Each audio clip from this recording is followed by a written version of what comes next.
You awaken to the sound of marble straining under the immense weight of gilded statues, monuments sculpted to resemble a man who dares to claim divinity. It is the year 39 AD. You are a senator of Rome, standing in the looming shadow of the Palatine Hill, as Emperor Gaius Julius Caesar Augustus Germanicus, better remembered as Caligula, commands yet another execution. The charge, failing to worship him with sufficient devotion. The early morning air is thick with the metallic tang of fierce sweat from your fellow senators, mingling with the overpowering perfume that clings to the imperial palace, where purple-draped silk adorns every surface. Your fingers tremble while the 23-year-old emperor strokes the neck of his prized stallion, Incitatus, speaking idly of which senator should be the next to die. Before delving into these often overlooked accounts of survival and cruelty, I invite you to support this journey into history. If you enjoy uncovering the hidden truths of the past, consider pressing the like button and subscribing for more stories, and let me know in the comments where you're watching from. I find it remarkable that across centuries and continents, we can share these ancient tales together, bound by a common fascination with the world that came before us. Caligula rose to power in 37 AD, carrying the expectations of the Roman people and Senate alike.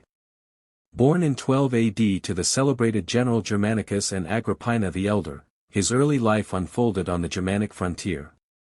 Soldiers doted on him, fashioning miniature military boots, which earned him the affectionate nickname Caligula, Little Boots. Those same veterans, who once bounced him on their knees, would later whisper prayers for deliverance from his tyranny. His reign began with optimism. In his first months, he released political prisoners, restored long-neglected elections, and rewarded both the Praetorian Guard and Roman citizens with generous gifts. Yet somewhere between the echoing marble halls of absolute authority and the constant flattery of courtiers, the once beloved prince shifted into something Rome had never endured before, a ruler who demanded to be adored as a living god, indulging desires so excessive they unsettled even a culture steeped in extravagance. Signs of change appeared after he fell gravely ill in 38 AD. Those attending him noted his vacant stares, his lips whispering to unseen companions. When he recovered, courtiers whispered that something in his gaze had altered forever, where once lay reason and calculation, now flickered paranoia fused with divine ambition. The transformation first became evident in matters of religion. Previous emperors had maintained the useful illusion that they ruled through divine favor, not as gods themselves. Caligula shattered this convention with zeal. He commanded temples across the empire to replace the likenesses of Jupiter, Mars, and other deities with statues of himself, designed with removable heads so his appearance could be updated with the seasons. Within his private chambers, he erected shrines where he held lengthy dialogues with effigies of Jupiter, Mars, and Venus. Servants reported hearing both sides of these conversations. Guards outside grew accustomed to the sound of Caligula's laughter echoing through silence, as if divine voices whispered jokes only he could hear. These new religious practices soon bled into the realm of intimacy, shocking even Rome's cynical elite. Caligula inaugurated a cult of emperor worship that compelled senators and their wives to take part in ceremonies where reverence and humiliation became indistinguishable. In one infamous ritual recorded in 39 AD, he ordered the wife of Senator Marcus Junius Brutus to strip naked before a golden statue of himself, reciting prayers usually offered to Venus, the goddess of love. In Caligula's Rome, lust and political power became indistinguishable. In a manner that turned governance into something resembling a grotesque stage performance, Caligula kept a rotating circle of married women from Rome's most prestigious families. Their purpose at imperial banquets was not to converse, but to serve as ornaments for display. Selection was never about beauty, instead, their husband's political value determined their fate. At times these women sat at the emperor's feet like obedient pets, at other times they were ordered to serve wine while their humiliated husbands sat silently, pretending not to see. Marcus Lepidus, who had married Caligula's sister Drusilla, endured an especially surreal torment. At grand feasts, he was forced to watch as the emperor, his own brother-in-law, publicly embraced and caressed Drusilla in full view of the Senate, all while discussions of taxation, foreign campaigns, and Germanic frontiers carried on as if nothing were happening. Ancient writers like Suetonius describe Lepidus staring rigidly at whichever senator was speaking about grain imports or military strategies. His jaw tightened, his face immovable, while his wife yielded to the emperor's touch only steps away. These theatrical meals served more than one purpose: they humiliated Rome's elite families, and they gratified Caligula's strange obsession with being watched in his most private moments. The emperor seemed incapable of separating personal indulgence from public dominance. Every act of intimacy became a demonstration of power, and even his relationship with his sisters crossed traditional boundaries. Roman historians, including Suetonius and Cassius Dio, recorded that Caligula kept scandalous ties with Agrippina, Julia Livilla, and above all, Drusilla, for whom he held a particular devotion. When Drusilla died in 38 AD, officially of illness though whispers of poisoning spread in Rome, Caligula's grief shook the empire. He elevated her to divine status, proclaiming her a goddess, and built temples and shrines in her honor. Yet his mourning exceeded accepted traditions. Servants recalled finding him in her chambers, holding long, eerie conversations with her garments, jewelry, and cosmetics. He arranged her belongings again and again, speaking to them as if Drusilla herself still listened. Most disturbing were the claims that he delayed her burial for several days, holding private ceremonies in her presence that blended religion with his own unsettling rituals. According to later sources, he anointed her body with rare perfumes, recited poetry and even political decrees beside her still form, treating death not as an end but as a transformation in their connection. Caligula's mingling of power, death, and spectacle extended far beyond his sister. He demanded personal involvement in the fate of his rivals. Condemned senators were sometimes brought into his private chambers, where he insisted on witnessing their final moments in an atmosphere that blurred cruelty and ceremony. One infamous case occurred in 40 AD with Senator Gnaeus Peto, accused of conspiracy.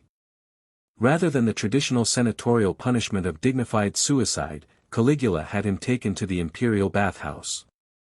There, in the heavy steam and echoing marble acoustics, the emperor presided in golden jewelry and a laurel crown, alternating between inflicting torment and speaking of policy as though cruelty itself were a form of governance. His fascination with death soon infused the arena. Whereas earlier emperors had used gladiatorial games to display their authority in controlled ways, Caligula warped them into a mirror of his private desires. He summoned chosen fighters to his personal viewing box, forcing them to battle at arm's length, while he reveled in the mingling of their sweat, blood, and fear. Even Rome's noblewomen were not spared. Unlike trained female gladiators of earlier eras, these were the wives and daughters of senators compelled to enter the arena. Forced to wear minimal protection that highlighted their exposure, they faced skilled opponents under the emperor's gaze. Caligula positioned himself close enough to watch their panic, their ragged breaths, their desperate resistance against professional killers. For aristocratic Rome, this was humiliation beyond imagining. The emperor's rituals of dominance reached even his beloved horse, Incitatus. While history often repeats the tale of Caligula threatening to make him consul, palace attendants reported something stranger. Lavish ceremonies were staged in which Caligula declared his marriage to the horse, with mock vows, feasts, and speeches about their eternal bond. Incitatus was hand-fed delicacies while the emperor praised him as his truest companion. He had stables transformed into marble chambers, with couches draped in silk, where he would spend the night near the animal. Some claimed he confided in Incitatus matters of state, secrets he dared not share with men. For Caligula, the line between the sacred, the political, and the absurd had dissolved completely. Historians often interpret these acts as more than madness, they were the outward expression of a childhood scarred by trauma and the unbearable weight of absolute rule. The boy who had once been adored by Roman legions grew into a man who demanded Rome itself bear witness to every hunger, every grief, and every fantasy, no matter how grotesque. Caligula's childhood was marked by trauma that shaped the emperor he would one day become. His father, the celebrated general Germanicus, died under suspicious circumstances when Caligula was only 7. Many Romans whispered that poison, administered by rivals loyal to Emperor Tiberius, was the cause. His mother, Agrippina the Elder, soon fell from grace, suffering years of exile before being imprisoned, leaving young Gaius to grow up without the protection of his closest family. The boy was raised in the shadow of Tiberius, a ruler whose final years were spent in isolation on the island of Capri. There, the aging emperor surrounded himself with astrologers, flatterers, and a reputation for cruelty that became legendary throughout Rome. Tales spread of bizarre and disturbing banquets, where pleasure and violence were woven together in ways that blurred the lines between governance and corruption. Growing up in this environment, Caligula quickly learned that within the imperial household, unchecked power meant complete freedom from moral restraint.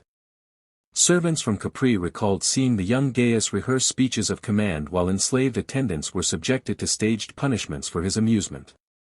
For the boy who would be emperor, authority became synonymous with spectacle, and cruelty was absorbed into the very fabric of leadership.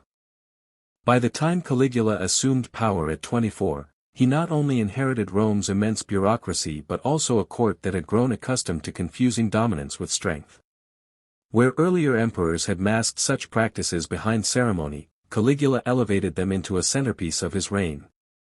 In 39 AD, his marriage to Caesonia provided the clearest insight into his private world. Unlike his previous unions, brief arrangements made for political convenience, this bond lasted until his assassination 2 years later. Caesonia was not of noble birth nor renowned for beauty, yet she held an influence that astonished the court. Ancient accounts describe her as unusually eager to share and even shape the emperor's excesses. Historians suggest that she played a central role in devising many of the humiliating rituals inflicted upon Rome's aristocracy. Eyewitnesses claim that Caesonia often stood by the emperor's side during moments of punishment, offering encouragement, refining the scenarios, and ensuring that both political and psychological messages were made clear. For her, power and intimacy were inseparable, and she appeared to thrive in the charged atmosphere of spectacle and degradation that defined their household. Even their marriage ceremony broke every Roman convention. Instead of a modest gathering sealed by sacred vows, Caligula staged a theatrical event that stretched over several days. Dozens of aristocratic families were compelled to attend, not only as witnesses to the union but as unwilling participants. The celebrations took place in the palace courtyard, transformed into a stage where senators and their wives stood in carefully arranged circles, forbidden from averting their eyes.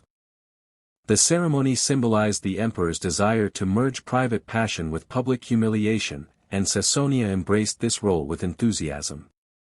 She is portrayed in the sources not as a passive victim but as an active partner.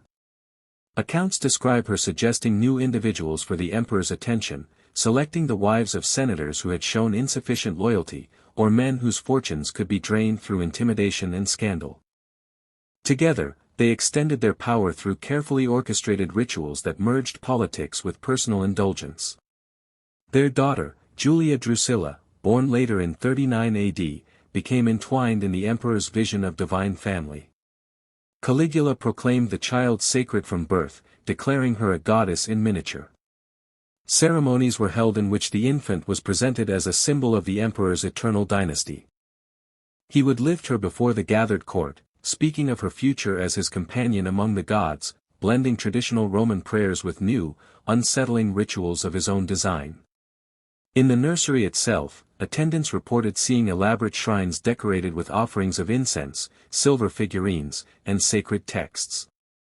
There, the emperor combined conventional worship of Jupiter and Venus with strange devotions that treated his infant daughter not simply as a child, but as a divine emblem of his power. For the courtiers who witnessed these acts, even in a world accustomed to imperial extravagance, Caligula's blending of family, politics, and religion crossed into realms that left Rome shaken. Caligula's obsession with blending family, power, and spectacle even extended to works of art.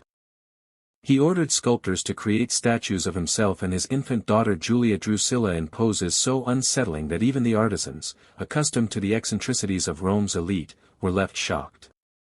They were paid vast sums of money to ensure their silence, forbidden to speak of what their hands had been forced to carve. His treatment of male attendants revealed yet another dimension of his psychology.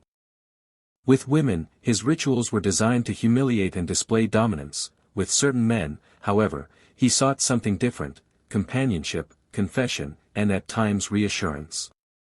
He kept a changing circle of young male slaves who served not only as partners but also as the keepers of his most secret fears and delusions. These youths, bought at a young age and raised within the palace walls for imperial service, existed in a strange duality. They were both the most trusted confidants in Rome and the most disposable.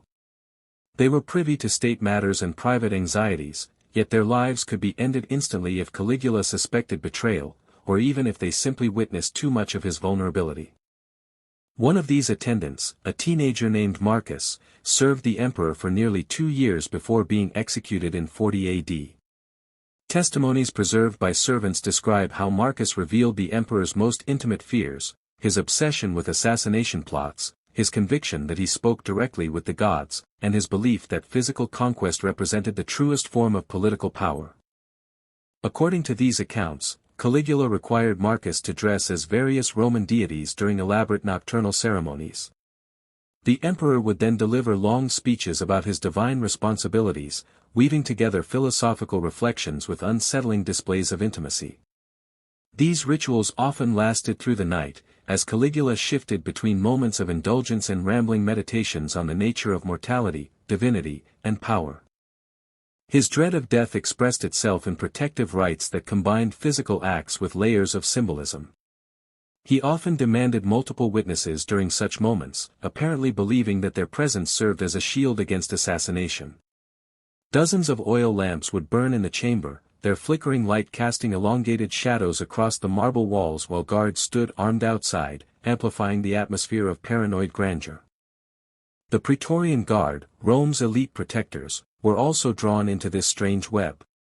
Unlike previous emperors who maintained distance, Caligula regularly invited his guards into his private rituals. To him, their physical protection was inseparable from their presence in his personal exhibitions. Chosen for loyalty and silence, they were ordered to observe, and at times even take part in, scenarios that blurred the boundary between professional duty and personal humiliation. One centurion in particular, Cassius Chaerea, endured months of witnessing these excesses. His later accounts suggest that it was during this period he resolved to end what he called the divine madness. Chaerea described being forced to remain at rigid attention while the emperor staged his performances only steps away, his discipline tested to its limits. For Caligula, these displays had multiple purposes. They asserted his command over Rome's most dangerous warriors, they gave him an audience to magnify his performances, and they ensured silence through complicity. Those who had seen the emperor at his most unrestrained were bound to him by shared shame, exposure that made betrayal all but impossible. Even the design of his palaces reflected this philosophy. Traditional Roman residences drew strict lines between public and private rooms, Caligula erased them. Renovations merged reception halls, council chambers, and bedchambers into fluid spaces where business and indulgence coexisted. A senator arriving for a discussion on taxation might suddenly find himself in the middle of a spectacle, unsure whether he was attending a political negotiation or a theatrical ritual. Visiting envoys reported that audiences with the emperor could veer without warning from debates about grain shipments to shocking demonstrations staged for his amusement. By breaking down the very architecture that separated public duty from private appetite, Caligula created a realm where no one felt safe, where the rules of Roman society dissolved at the emperor's whim. The uncertainty itself became his weapon. Caligula's obsession with performance reached its peak in elaborate staged productions that blurred the lines between drama, politics, and intimacy. He employed writers to craft scripts in which prominent senators and their families were assigned roles, then forced to act out these scenarios under his direction. What might have resembled a theatrical play quickly transformed into something far darker. Plots often revolved around betrayal, humiliation, and reconciliation, with the emperor seated at the center, orchestrating every movement as if the Roman court itself were his private theater.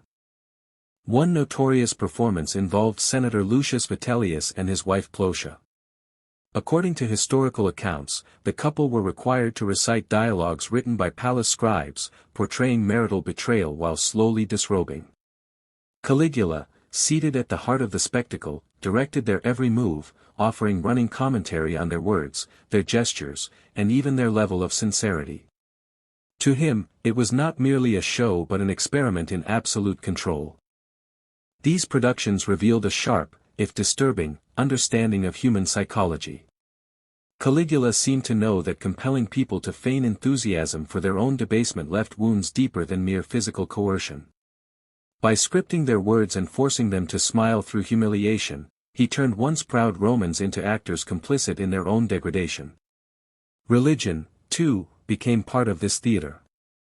Where traditional Roman rituals had always stressed communal reverence for Jupiter, Mars, and the other gods, Caligula reimagined sacred ceremonies as spectacles of his personal divinity. Worship of the emperor was merged with acts designed to symbolize loyalty in their most vulnerable forms. During the festival of Saturnalia in 40 AD, a celebration normally associated with feasting and social reversal, Caligula ordered the construction of a vast temple complex. Instead of the usual prayers and sacrifices, citizens were compelled to attend services where devotion to him was displayed in ways that blurred religious duty with personal submission. Participation was not optional, the emperor stood as both deity and director, demanding reverence that extended far beyond incense and offerings. In conversations preserved by palace philosophers, Caligula even articulated a theory behind these practices. To him, true power was proven not by victories in war or decrees in the Senate, but by the ability to command people to surrender their deepest inhibitions. Where the gods controlled the harvest or the weather, he claimed authority over the innermost human spirit. By forcing citizens into submission, he believed he had surpassed mortal rule and entered the realm of the divine. The financial weight of these spectacles added yet another layer of control. Aristocratic families were not only humiliated by their forced roles in his productions, they were also bankrupted by the staggering costs of staging them. Senators were ordered to finance temporary amphitheaters, to provide exotic props, costumes, and trained performers, and to maintain the ever-expanding collection of slaves and animals required for the emperor's entertainments. Senator Gaius Scribonius Curio left behind one of the most striking records of this economic exploitation. For a single evening in Caligula's presence, he was compelled to fund the construction of an amphitheater in the gardens of his own villa. There, his daughter was forced to appear in a production alongside professional gladiators, while Caligula and his chosen guests looked on from elevated platforms. The senator's fortune, built over decades, was consumed in one night of imperial indulgence. Such performances combined financial ruin with psychological destruction, weaving together economic dependency and public humiliation until Rome's most powerful families lived in constant fear.